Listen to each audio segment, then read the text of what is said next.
Terima kasih. Assalamualaikum warahmatullahi wabarakatuh. Selamat sore dan salam sejahtera untuk kita semua. Menyambung tadi yang sudah disampaikan oleh Pak Osman Sabta, Ketua Umum Partai Hanura, bahwa kita saat ini sedang menjalankan perintah konstitusi, yaitu menjalankan demokrasi. Bahwa demokrasi kita adalah landasannya konstitusi, dan sebagai benteng konstitusi kita itu adalah hukum. Jadi kita tidak mau menggunakan perang opini atau pembentukan opini ya di tengah-tengah publik, karena kita juga punya pengalaman dari mulai pemilu tahun 2014 dan 2019 di mana adalah saat ada pasangan yang melakukan sujud syukur dan syukuran, menyatakan kemenangannya, ya, kemudian ternyata pada akhirnya itu kalah. Ini jangan sampai nanti kita kemudian membuat rakyat kita yang sedang melakukan pesta demokrasi itu kemudian dicederai oleh kecemasan. Jadi biarlah pesta demokrasi itu dinikmati oleh rakyat secara natural, ya.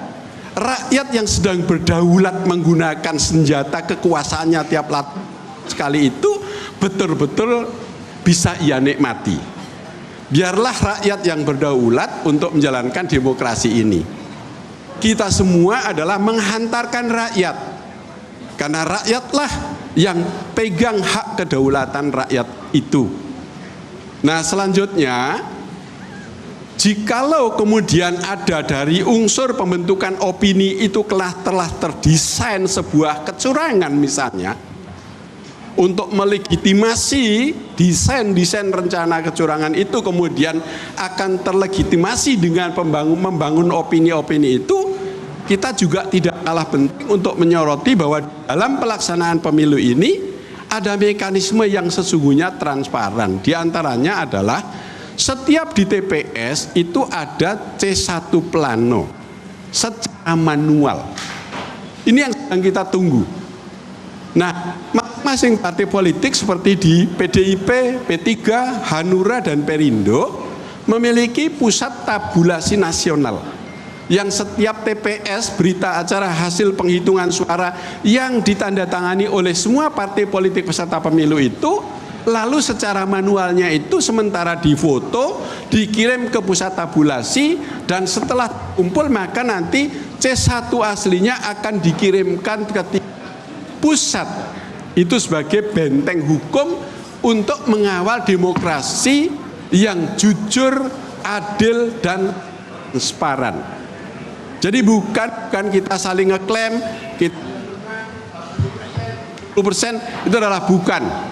Ini adalah pemilu atas perintah konstitusi sejak negeri ini merdeka. Jadi saya terima kasih rekan-rekan pers mengawal ya pemilu ini dengan baik agar jujur, ya. Ini adalah menjadi kewajiban kita semua untuk demokrasi. Demokrasi untuk kita cederai dengan hanyalah semata untuk pembentukan opini, kepentingan kelompok-kelompok tertentu. Benar tidak? Karena founder kita membangun negeri ini adalah mempertaruhkan dan ingat darah bahkan nyawa, dan negeri sudah memilih menjadi demokrasi. Demokrasi adalah untuk membangun umat, membangun kesejahteraan rakyat. Jadi kewajiban kita untuk terus kita tegakkan lewat demokrasi itu. Terima kasih rekan-rekan pers media untuk dari masing-masing TPS itu terkumpul di pusat tabulasi nasional. Itu suatu yang kemudian nanti Mungkin itu saja yang bisa saya sampaikan. Terima kasih. Assalamualaikum warahmatullahi wabarakatuh.